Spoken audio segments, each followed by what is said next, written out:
오늘은 이 본문 가지고 나와의 관계 회복 이런 제목으로 은혜를 나눕니다. 우리 지난 주일 설교 시간에 처방해드린 인생의 보약 매일 드시고 계신지 모르겠지만은 먼저 그 인생의 보약 한번 먹고 시작하도록 하겠습니다. 한번 따라해 볼까요? 하나님 아버지는 나를 사랑하십니다. 잠시도 나를 혼자 내버려 두지 않습니다. 성령이 나를 붙드셔서 나는 망하지 않습니다. 하나님은 나를 위한 놀라운 계획을 가지고 계십니다. 나는 할 수 있습니다. 그래도 의심이 생기면 예수 이름으로 명하노니 사탄아 물러가라. 예수 이름으로 명하노니 사탄아 물러가라. 매일매일 의심이 생기고 두려움과 또 회의가 생길 때에 선포하십시오. 행복은요, 관계에서 나옵니다. 제일 먼저는 하나님과의 관계가 중요하겠죠. 그리고 사람과의 관계도 중요합니다. 관계가 나쁜데 절대로 행복할 수가 없습니다. 한번 생각해 보십시오. 직장이든 가정이든 교회든 그 공동체 안에 정말 원수 같은 사람이 있다. 원수가 함께 있다면 행복할까요? 결코 행복하지 않습니다. 요즘 일도 잘 안 풀리고 짜증스럽고 뭔가 포기하고 싶은 그런 마음이 드는 분이 있다면 먼저 관계를 한번 점검해 보십시오. 하나님과의 관계도 점검해 보고 그리고 사람과의 관계도 점검해 보십시오. 틀림없이 관계 속에 문제가 있을 것입니다. 그 중에서 오늘은요, 특별히 나와의 관계의 회복에 대하여서 같이 은혜를 나눌 텐데 내 안에도 원수가 있다는 것입니다. 나를 용서하지 못하고 나의 발목을 붙잡고 나를 감옥에 가두어 넣어서 꼼짝도 하지 못하게 만드는 원수가 내 안에 있을 수 있습니다. 그래서 내가 나하고 친하지 않는 거예요. 그 원수가 뭘까요? 첫째는 죄책감이고 둘째는 열등감, 자학, 자기연민 이런 부정적인 감정들인 것입니다. 먼저 나와 친하지 못하고 나와의 관계를 깨뜨리는 원수, 죄책감에 대해서 말씀을 드리고자 합니다.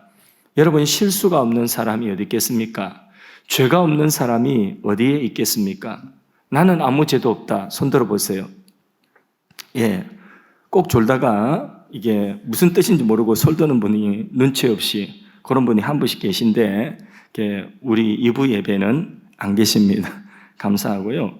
살면서 이성적인 죄, 또 가족에 대한 죄, 또 눈에 보이지 않지만은 그러나 어떤 내 삶을 짓누르고 있는 과거의 어떤 죄, 그 죄로 인하여서 죄책감으로 무거운 짐이 되어서 나를 누르고 있는 그런 경우가 많이 있습니다.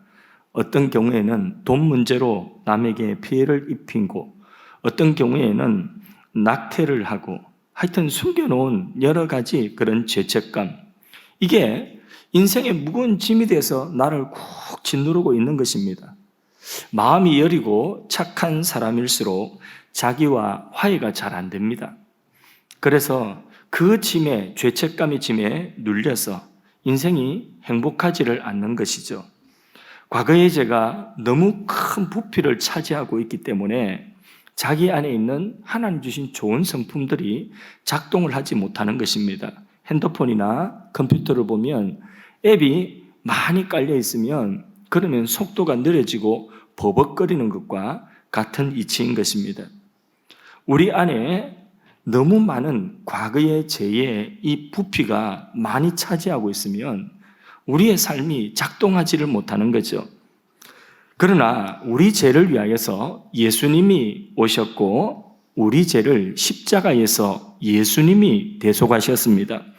나는 그 죄에 대해서 아파하며 하나님께 그 죄를 가지고 진정으로 회개하고 내 가슴을 찢고 그리고 그 죄에서 우리가 그 죄를 자백하고 회개할 때에, 돌이킬 때에 예수님은 예수님의 그 십자가의 공로로 우리의 죄를 깨끗하게 씻기시고 용서하신다고 약속하셨습니다.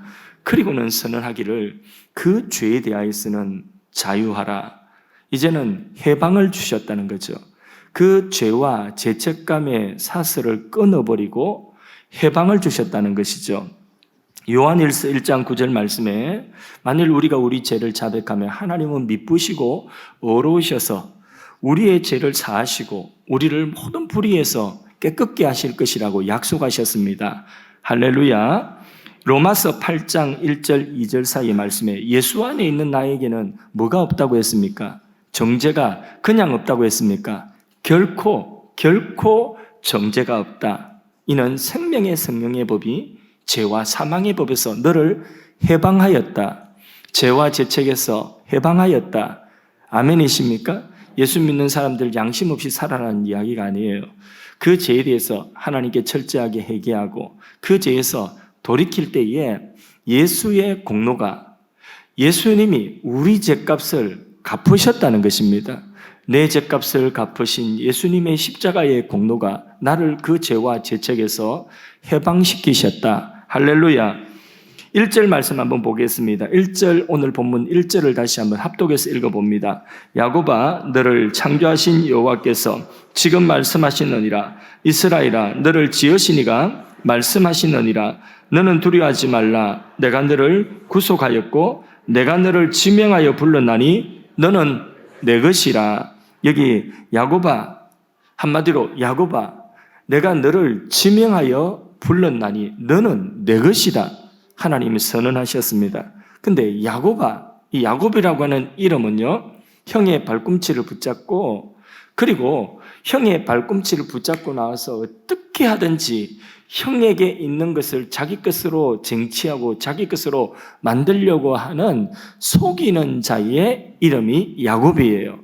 그래서 야곱은요, 살아가면서 자기가 얻고자 하는 것은 그것이 축복이든 그것이 무엇이든지 간에 하여튼 무슨 수를 쓰든지 그것을 얻고자 쟁취하고자 속이기까지 했던 것입니다. 그 사람 이름이 야곱이라는 거예요. 그런데 하나님께서는 자신을 소개할 때에 아브라함의 하나님, 이삭의 하나님, 야곱의 하나님으로 소개를 하고 계셔요. 근데 보면 아브라함도 그렇고 그의 아들 이삭도 그렇고 야곱도 그렇고 야곱의 12아들들도 그렇고 다 속이는 자들이었어요. 야곱과 똑같아요. 아브라함도 자기 아내를 누이라고 속여서 다른 사람 죄지을 수 있는 그 함정에 빠뜨리기도 했어요. 왜? 자기 목숨 보존하기 위해서. 남자가 쪼잔하게 이렇게 초라할 수가 없어요. 자기 아내인데 아내라고 이야기하지 못하고 자기 목숨 부지하고자 내 여동생이다 이렇게 해가지고 아내 뺏기는 정말 비참하고 정말 너무나 초라한 그런 남자의 모습, 아브라함 속이는. 그런데 그의 아들 이삭도 똑같아요. 똑같이 아버지하고 똑같이 속였습니다. 그의 아들 야곱도 똑같이 속이는 것입니다. 아버지도 속이고 형도 속였습니다. 그런데 그의 또 아들들, 야곱의 아들들도 역시 자기 아버지 속이고 동생 팔아먹고는 그 동생의 옷을 갈기갈기 찢어가지고 짐승에 피를 묻혀서 짐승한테 찢겨 죽였다고 그렇게 거짓말, 아버지한테 거짓말하고 속이는 아들들. 어떻게 이렇게 속이는 죄를 똑같이 대를 이어서 할 수 있는지 모르겠습니다. 희한한 가문이죠. 근데 하나님께서는 그들의 하나님이라는 거예요. 아브라함의 하나님, 이삭의 하나님, 야곱의 하나님. 여러분, 오늘도 이와 같은 일들이 많습니다. 나는 우리 아버지처럼은 안 할 거야. 그런데 어느 날 자기 아버지가 한 행동과 똑같은 행동을 하고 있는 자기를 보게 되는 거죠. 이게 뭐냐? 대를 이어서 그렇게 내려오는 그런 죄의 사슬이에요. 이 죄의 사슬 굴레를 예수 그리스도의 피공로로 다 끊어버리고 하나님은 새 일을 행하기를 원하시는 것입니다. 아브라함을 통하여, 이삭을 통하여, 야곱을 통하여 하나님은 새 일을 행하시기를 원하시는 것입니다.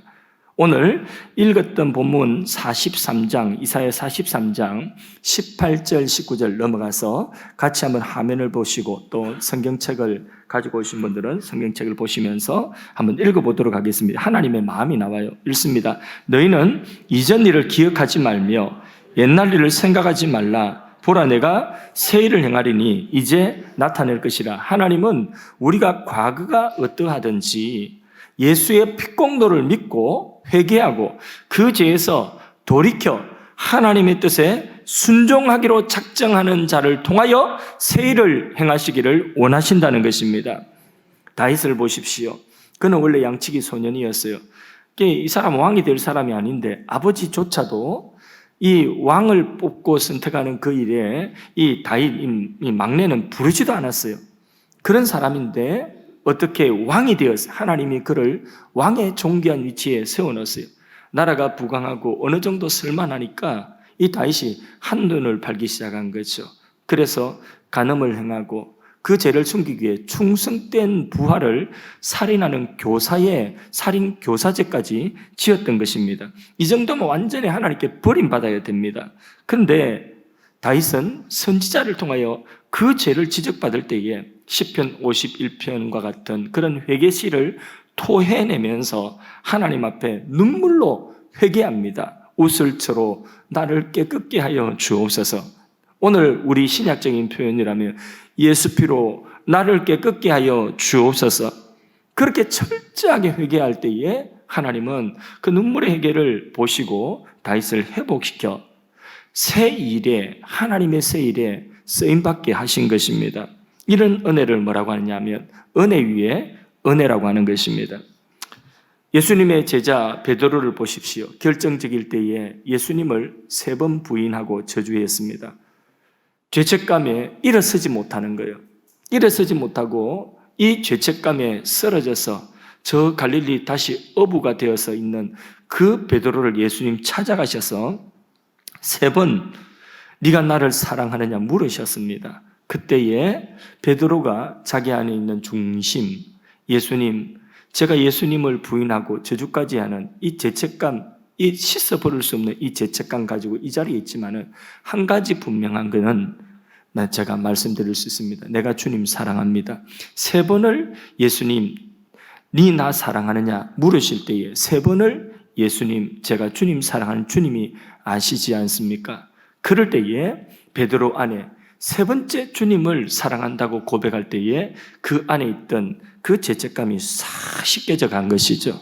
그리고 그때부터 예수님 말씀하신 것처럼 예수님이 행하신 일을 행할 뿐만 아니라 예수님이 말씀하신 것처럼 나보다 더 큰 일도 네가 행할 것이다 하신 그 말씀처럼 한 번의 설교에 3,000명이 회개하고 한 번의 설교에 5,000명이 회개하고 돌아오는 예수님이 행하신 일보다 더 큰 일을 베드로가 행하는 것입니다. 새 일을 행하는 것입니다. 여러분 잘 알듯이 사도 바울도 이전에는 핍박자요, 폭행자요, 살인하는 자였죠. 하나님의 일을 회방하는 사람이었습니다. 이 바울의 고백처럼 나는 죄인이 아니라 죄인 중에도 어떤 죄인이라고 했어요? 괴수 죄인이다. 그런데 그가 다메섹 도상에서 예수님을 만났습니다. 부활하신 예수님을 만나서 그의 죄를 회개하고 돌이키고 나니까 예수 피가 그를 씻어서 이제는 이 사도 바울을 통하여서 온 세계의 복음이 전파되게 하는 하나님의 새 일을 행하신 것입니다. 그러면서 고린도전서 4장 4절에 보면 이런 고백을 해요. 바울이 나는 내게서 자책할 아무것도 찾지 못하였노라. 자기 안에 자책할 것이 하나도 없다는 거예요. 정말 바울의 행위가 완전해가지고 자책할 것이 하나도 없을까요? 바울이 티끌만한 실수가 하나 없어가지고 예수 믿고 난 이후에 나는 바울은 하나도 티끌만한 실수 하나 없어가지고 자책할 것이 없다고 그렇게 고백을 했을까요? 그렇지 않습니다. 분명히 과거에도 죄가 있었고 핍박자요 포행자였고 또 지금 현재도 그는 완전치 않은 자였지만은 그러나 내가 내 안에 자책할 것이 없다, 죄책감이 없다 이렇게 선포할 수 있었던 것은 철저하게 그에게는 예수 그리스도의 십자가의 공로가 있었기 때문입니다. 그래서 바울은 예수 그리스도 십자가에 못 박힌 것 외에는 내가 어떤 것도 생각지 않겠다. 십자가 말고는 보지도 말고 말하지도 말고 십자가 말고는 내가 사람들 앞에 자랑치도 않겠다고 고백한 것입니다. 그렇게 예수의 십자가의 보혈이 죄를 씻는 능력이 있는 것입니다. 죄책감을 다 떨어버릴 수 있는 능력이 있는 것입니다. 지난 세월 살면서 우리는 우리의 죄, 그 죄를 가지고 있었습니다. 마음을 찢고 그 죄를 하나님 앞에 회개하고 예수님의 보혈을 뿌리고 그리고 그 죄의 사슬을 끊어버리기를 바랍니다. 예수님의 십자가는 바로 이 일을 위하여서 우리에게 이 은혜를 주시기 위하여 지신 십자가인 것입니다. 히브리서 8장 12절에 예수의 핏부림을 받은 자는 그 죄를 하나님이 다시는 기억지 아니하신다고 말씀하셨습니다. 하나님은 용서하시고 난 이후에 다시 그 죄를 끄집어내셔서 기억하고 그것을 다시 정지해 두 번 정지하는 그런 하나님이 아니십니다. 그래서 시편 103편 12절 13절 말씀해 보면 동이 서에서 먼 것 같이 우리의 죄가를 멀리 옮기셨다. 다시 기억지 않는다는 거죠. 이사야 1장 18절 말씀에 사람들에게 선언하십니다. 오라, 우리가 서로 변론하자. 너희 죄가 주홍 같을지라도 눈과 같이 어질 것이요 너희 죄가 진홍 같을지라도 양털같이 희게 되리라. 아멘이십니까? 더 이상 과거의 죄에 묶여서 내가 나와 화해하지 못하고 나를 스스로 감옥에 가두어 놓고 꼼짝도 하지 못하도록 하는 그런 과거의 족쇄의 매인자가 되지 않기를 바랍니다. 지금의 유행 건물은 과거의 쓰레기장이었다고 합니다. 우리의 인생이 과거에 어떠한 삶을 살았든지 간에 예수님 앞에 나와서 회개하고 하나님의 거룩한 자녀의 신분을 얻었으면 이제는 과거에 매여서 살지 않기를 바랍니다. 우리 안에 죄책감에 더 이상 눌려 살지 마시고 그 죄를 다 죄의 짐을 덜어버리기를 바랍니다. 예수님 십자가 바라보십시오. 예수님의 십자가는 우리 죄를 씻어주신 십자가인 것입니다. 오늘 이사야 43장 18절 19절 말씀에 너희는 이전 일을 뭐 하지 말라고 했습니까? 기억하지 말라고 했습니다. 옛적 일을 생각지 말라고 했습니다. 보라, 새 일을 내가 행할 것이다. 광야에 길을 내고 사막에 강을 낼 것이다. 하나님이 새 일을 행하실 것이라는 거죠. 예수 앞에 나오면 모든 죄 사하고, 저기 가사 있네요. 주의 품에 안기어 편히 쉬리라. 우리 주만 믿으며 모두 구원 얻으며 영생 복락 멸류관 확실히 받겠네. 아멘. 예수님의 십자가의 공로로 여러분을 누르고 있는 죄책감의 짐을 덜어버리기를 주님의 이름으로 축복합니다. 두 번째로는 우리 스스로와 우리 자신이 관계가 내 안에 나와 화목하지 못하고 화해하지 못하게 하는 그런 열등감과 자학과 자기 연민과 같은 그런 부정적인 감정들이 있는 것입니다. 열등감은 끊임없이 남과 비교해서 위축되는 것, 열등감이죠. 이 열등감이 지나치면 뭐가 될까요? 자학이 됩니다. 자기를 스스로 학대하는 것입니다. 그래서 나는 못한다는 거죠. 나는 아파서 안 된다는 거죠. 나는 뭐가 없어서 못한다는 거죠. 이게 자학입니다. 별것 아닌 것 같았는데 이게 자기를 학대하는 짓입니다. 자기 연민은 뭐냐? 나는 혼자다. 나는 세상에서 가장 불쌍한 사람이다. 나는 외롭다. 아무도 나를 이해하지 못한다. 힘이 없기 때문에 나는 지금 부당한 대우를 당하고 있다. 이런 것들이 다 뭐냐? 자기 연민입니다. 약하지 않은 사람이 어디 있습니까? 약점이 없는 사람, 핸디캡 없는 사람이 도대체 세상에 어디 있겠습니까? 성경적인 상담이라고 하는 책에 보면 이런 자신의 문제를 직면할 때에 사람들의 태도가 여러 가지 태도를 보이는데 그중에 그 책에 요약하면 세 가지만 요약하면 이렇습니다. 첫째는 문제를 피하는 사람입니다. 숨겨놓고 문제 없는 것처럼 가면 쓰고 있는 거죠. 죄가 있어도 회개치 않는 것입니다. 자, 이런 사람도 그 죄에서 벗어날 수가 없습니다. 그 죄책감과 그리고 그 죄가 주는 자신의 삶의 어떤 문제, 그 자학과 자기 연민, 그러고 사는 거예요. 그 다음 두 번째는 뭐냐? 문제 속에 숨어 사는 사람이 있습니다. 무슨 말이냐면 나는 원래 이런 놈이야. 건들지 마. 이거예요. 나 원래 아파. 그러니까 너희가 다 해야 돼. 이런 거예요. 나 원래 가난해. 너희가 도와야 돼. 자신의 문제를 해결하려고 생각하지 않고 그 문제를 돌파하려고 생각하지 않고 자신의 문제 뒤에 숨는 거예요. 그리고 자기의 문제를 자기의 보호막으로 삼는 거예요. 나 약해. 나는 이렇게 아파. 그러니까 나는 할 수 없어. 너희가 다 해야 돼. 너희가 나를 이해해야 돼. 왜 이해하지 못하지? 이런 거예요. 그러니까 문제를 자기 보호막으로 삼는 그런 태도를 보인 사람도 결코 그 문제를 해결하는 건강한 삶을 살 수가 없는 것입니다. 세 번째로 가장 바람직한 건 뭐냐면 그 문제를 하나님을 믿는 믿음으로 하나님을 믿는 믿음으로 돌파해 나가는 거죠. 이게 성도 아니겠습니까? 사단은 우리 삶의 크고 작은 문제 그리고 나의 약점을 통하여서 우리 마음에 가라지를 자꾸 뿌리고 다니는 거예요. 그래서 그 가라지가 뭐냐? 열등감이에요. 그 가라지가 자학이요. 그 가라지가 자기 연민인 것입니다. 그렇게 그런 부정적인 감정들이 고개를 스물스물 들고 쳐들고 올라오면 인생의 발목이 붙잡혀서 아무것도 스스로 할 수가 없습니다. 이거는 믿음 좋은 사람도 어느 순간에 급격하게 떨어지는 경우가 있습니다. 불의 사자라고 하는 엘리야도 어제의 큰 승리를 거두고도 자기 연민에 빠져버렸습니다. 그러면서 한 말이 뭐죠? 나는 혼자다. 오직 나만 홀로 남았다. 그렇죠? 예, 하나님 나 혼자뿐입니다. 나 주위에 사람이 누가 있습니까? 아무도 없습니다. 나만 홀로 남았습니다. 그래 로뎀나무 아래에서 그런 생각하고 있으니까 그러니까 혼자 사람 안 만나고 뚝 떨어지가 로뎀나무 아래에서 그런 생각하고 있으니까 거기서 드는 생각은 오직 한 가지입니다. 어떤 생각이었죠? 죽고 싶다는 생각이었어요. 살아서 많어.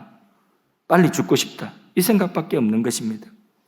여러분, 엘리야가 이랬다면 목사든 누구든 우리의 감정도 언제든지 이런 감정의 공격을 받을 수가 있는 것이죠. 그래서요, 언제든지 이렇습니다. 우리 생에 주기가 있어요. 그래서 잘 자라다가 세상 근심 없이 살다가 어느 날 11서너 정도 되면 아들이 세상 근심 다 지고 살아가는 것처럼 말도 없고 표정도 없고 사춘기, 그럴 때에 집안에 무슨 어떤 큰 일을 만나보세요. 그러면 그 어린 나이에 우울증이 빠지는 거예요. 또 인생 살다 보면 열심히 안 얻고 열심히 일을 하다 살다가 이제는 그런 거 조금 이제 약간 여유가 생길 때에 육체가 연약해지면서 갱년기가 찾아오죠. 그 갱년기와 함께 삶의 어떤 크고 작은 문제가 발생하면 그게 또 극심한 우울증으로 가게 되는 거예요. 우울증이라고 하는 게 이게 어떤 특별한 사람만 걸리는 게 우리 모두가 다 여기에 노출되어져 있습니다. 엘리야도 그랬어요. 엘리야도 오늘로 말하면 이거는 우울증 온 거예요. 죽고 싶은 마음밖에 없습니다.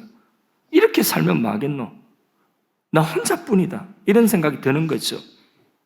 우리도 이런 감정, 이 마귀가 뿌려놓은 이 부정적인 감정의 가라지에 우리가 속으면 안 되는 것입니다. 나는 혼자다. 내가 가장 불쌍한 사람이다. 그게 자기 연민인 것입니다. 두문불출하고 그런 감정에 계속 빠져서 고독을 씹으면 그러면 나중에 남는 건 한 가지입니다. 죽고 싶다. 그 생각밖에 안 되는 것입니다. 이럴 때에 듣는 걸 잘 들어야 돼요.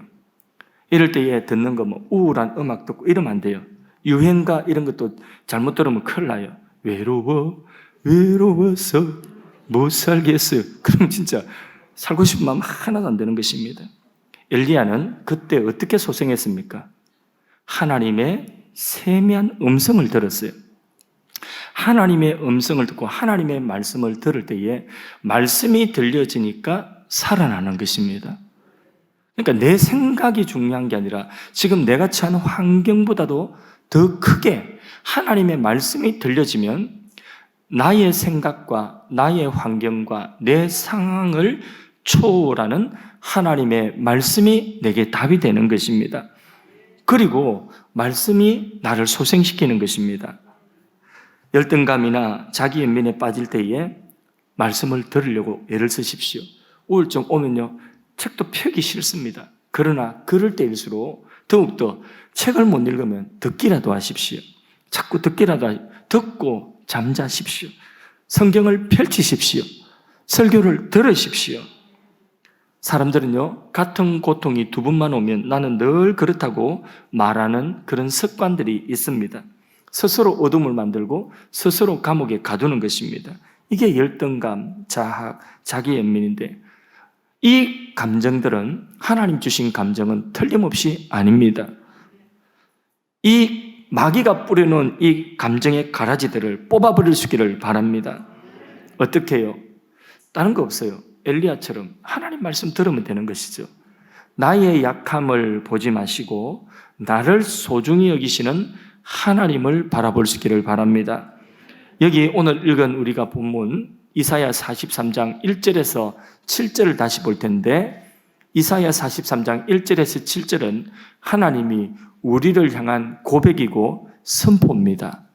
그러므로 우리가 이 말씀 다시 한 번 더 1절부터 7절까지 찬찬히 한번, 이게 야곱아, 이게 바로 나라고 생각하시고 이게 나를 향한 하나님의 고백이요 선언입니다. 읽어봅니다. 시작. 야곱아, 너를 창조하신 여호와께서 지금 말씀하시느니라. 이스라엘아, 너를 지으신 이가 말씀하시느니라. 너는 두려워하지 말라. 내가 너를 구속하였고 내가 너를 지명하여 불렀나니 너는 내 것이라. 내가 물 가운데로 지날 때에 내가 너와 함께 할 것이라.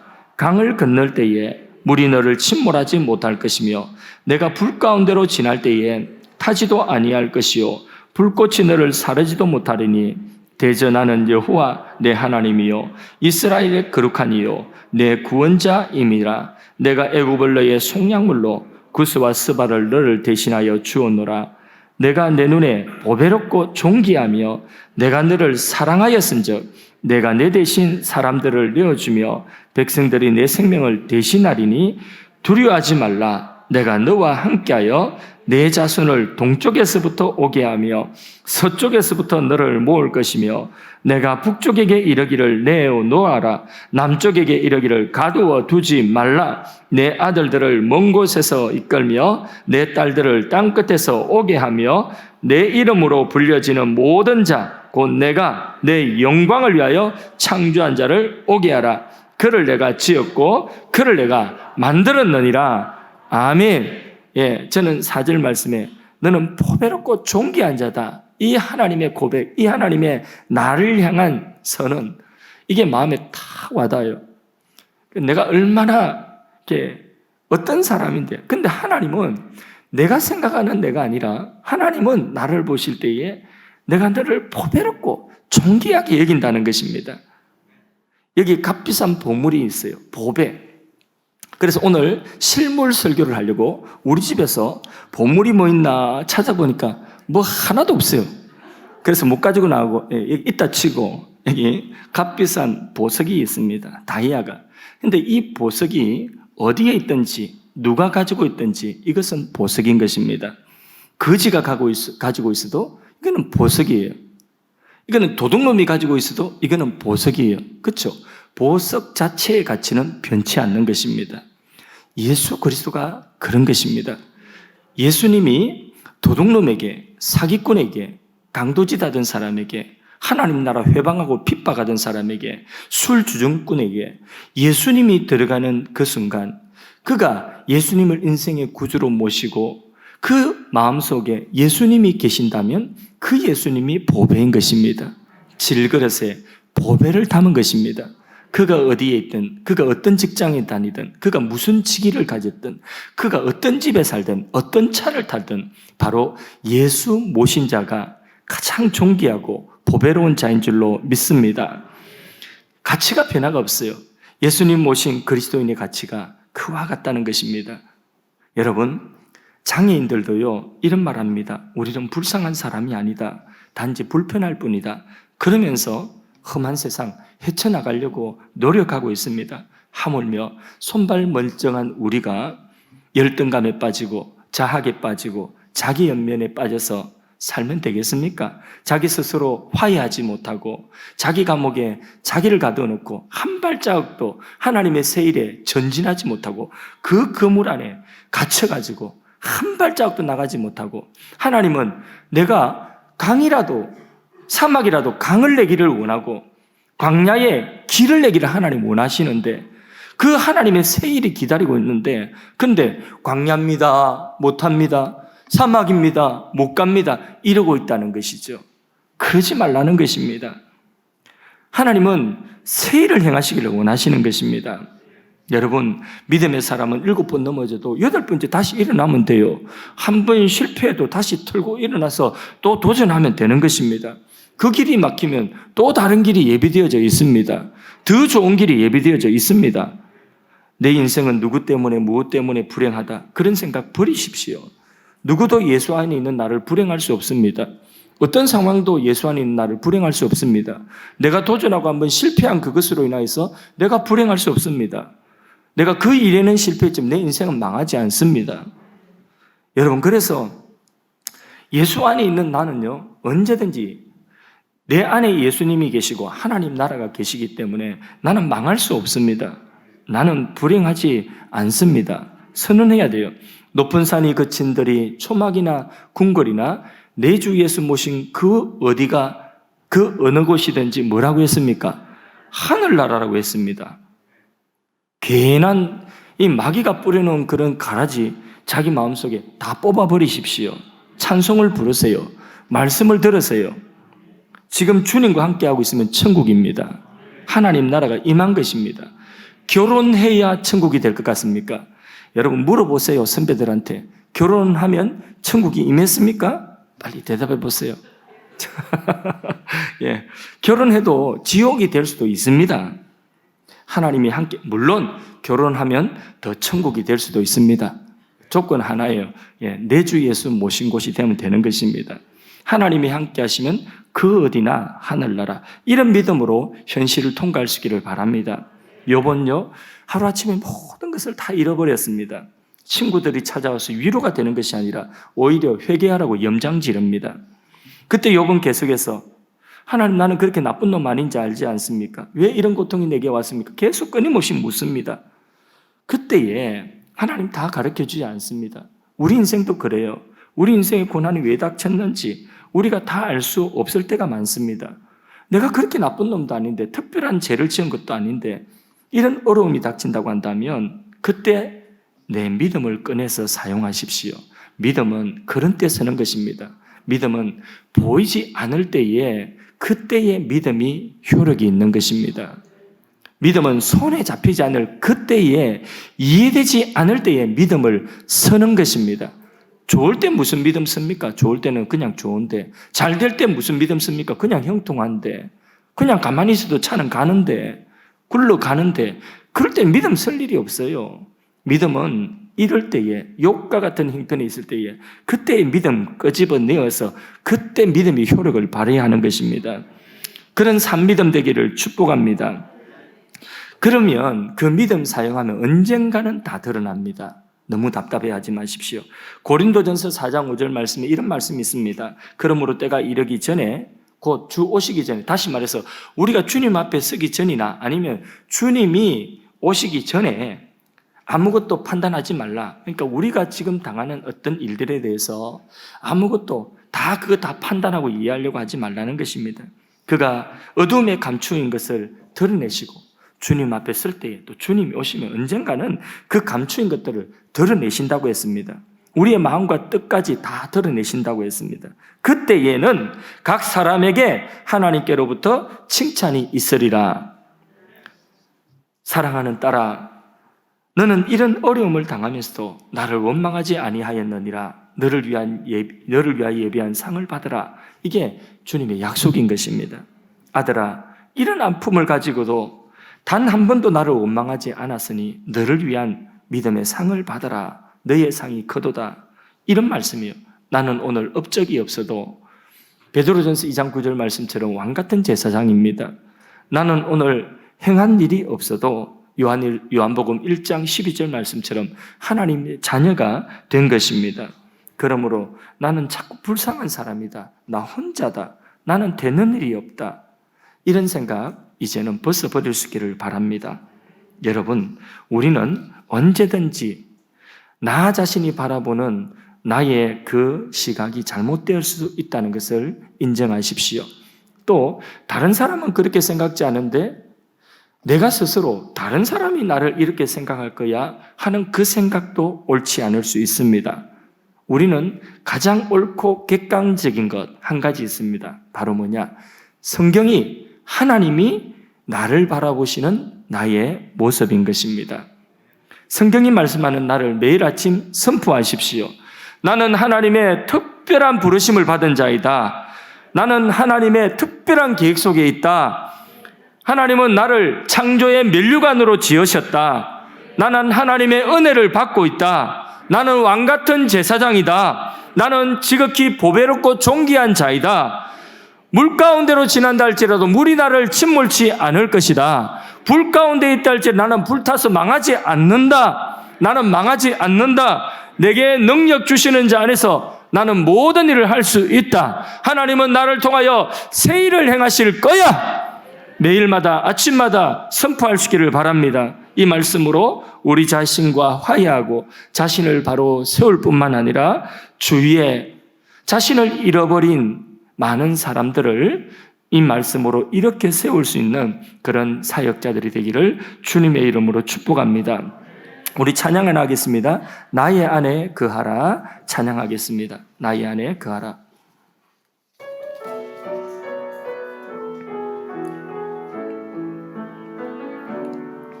나의 안에 거하라. 나는 내 하나님이니 모든 환난 가운데 너를 지키는 자라. 두려워하지 말라. 내가 널 도와주리니 놀라지 말라. 내 손 잡아주리라. 내가 너를 지명하여 불렀나니 너는 내 것이라. 내 것이라. 너의 하나님이라. 내가 너를 보배롭고 존귀하게 여기노라. 너를 사랑하는 내 여호와라. 나의 안에 거하라. 나는 내 하나님이니 모든 환난 가운데 너를 지키는 자라. 두려워하지 말라. 내가 널 도와주리니 놀라지 말라. 내 손 잡아주리라. 내가 너를 지명하여 불렀나니 너는 내 것이라. 내 것이라. 너의 하나님이라.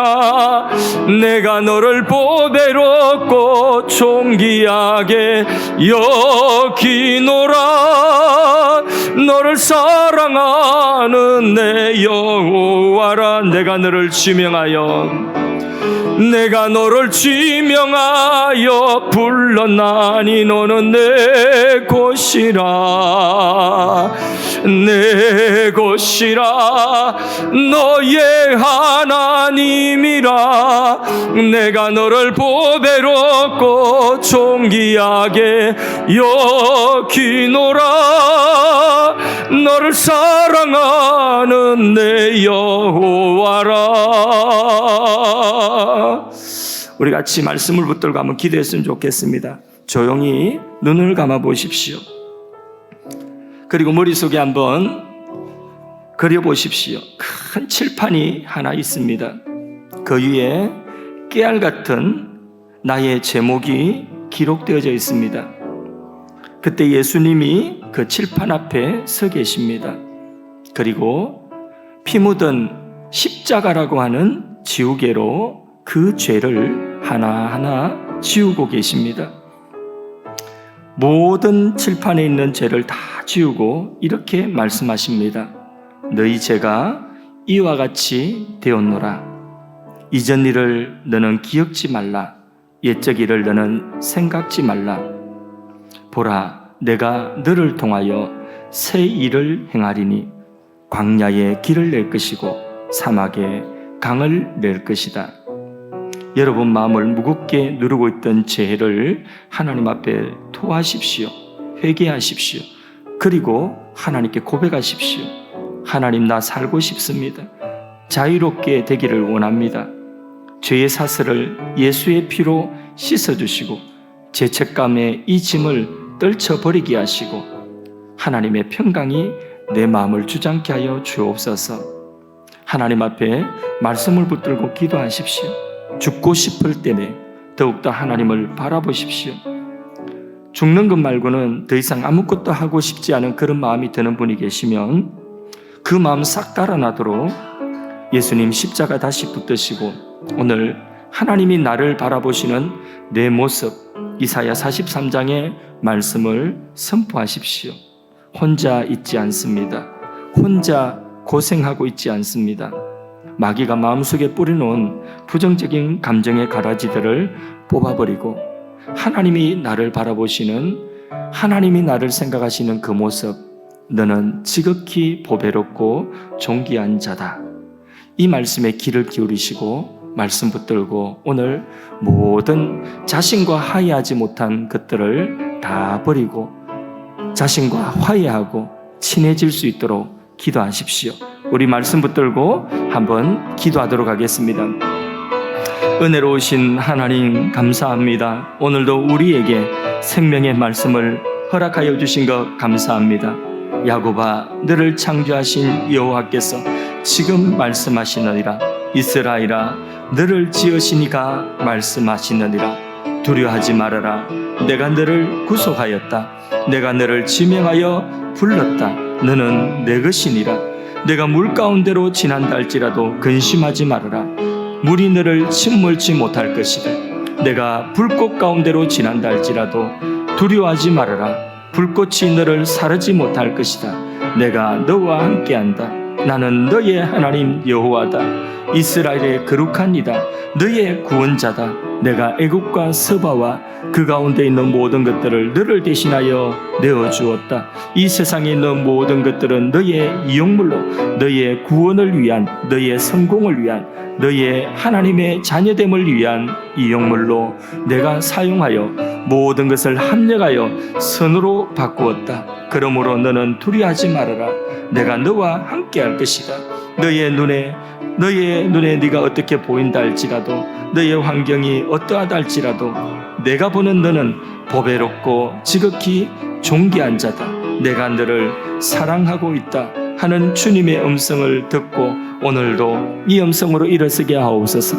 엘리야처럼 하나님의 세미한 음성을 듣고 주저앉아 있는 그 자리에서 우울증에 빠져 앉아 있고 자기 연민과 자학에 빠져 있고 자책에 빠져 있는 그 자리에서 일어나서 이제 하나님이 새 일을 행하실 것을 바라보며 사막이라도 강을 내실 하나님을 바라보고 그 사막 가운데라도 들어가게 하시고 광야라도 그 앞에 주저앉아 있지 않게 하시고 광야의 길을 내시고 새 일을 행하실 하나님의 손을 붙들고 오늘 그 광야 속으로라도 뛰어 들어갈 수 있는 하나님 그런 용기를 허락하시고 믿음의 담력을 허락하여 주시옵소서. 오늘도 눈물을 흘리는 사랑하는 지체들 그 눈물을 닦아주시고 그 마음을 강건케 하시며 자기와 회복할 수 있는 은혜를 다하여 주시기를 간절히 소원합니다.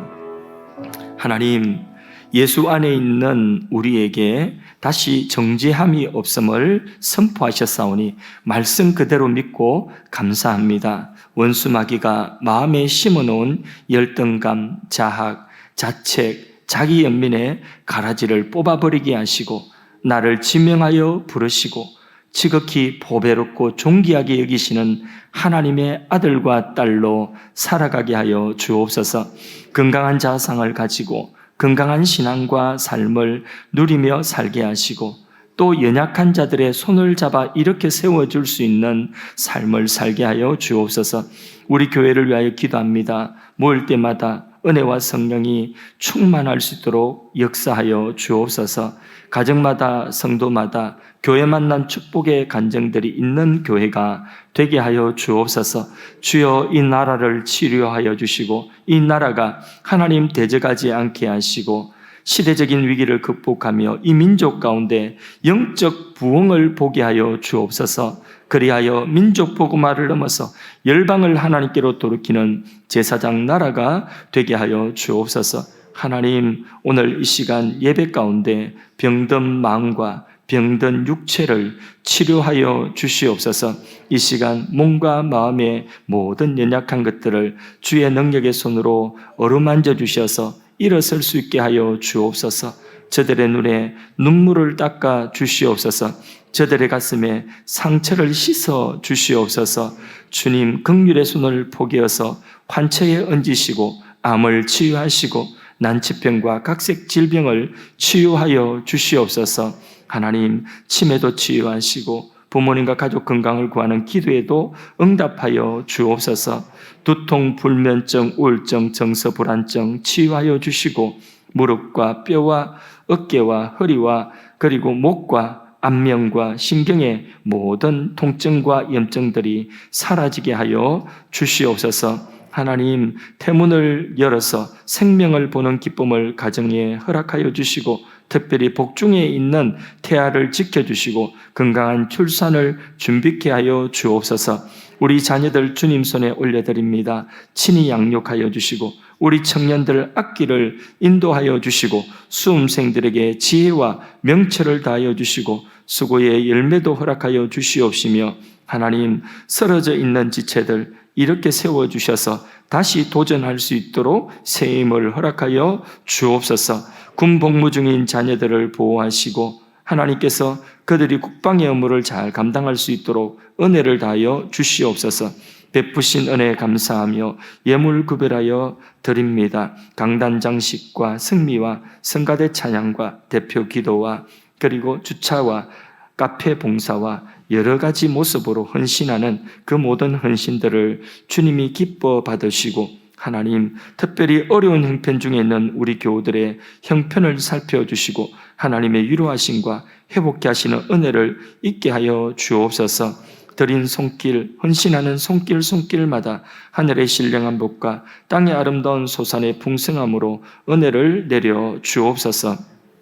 지금은 주 예수 그리스도의 은혜와 하나님 아버지의 사랑과 성령의 감동, 위로, 치유, 회복케 하심이 보배롭고 존귀한 주의 백성들의 머리 위에 저들의 가정과 손을 하는 일들 위에 지금부터 영원까지 함께 계실지어다. 아멘.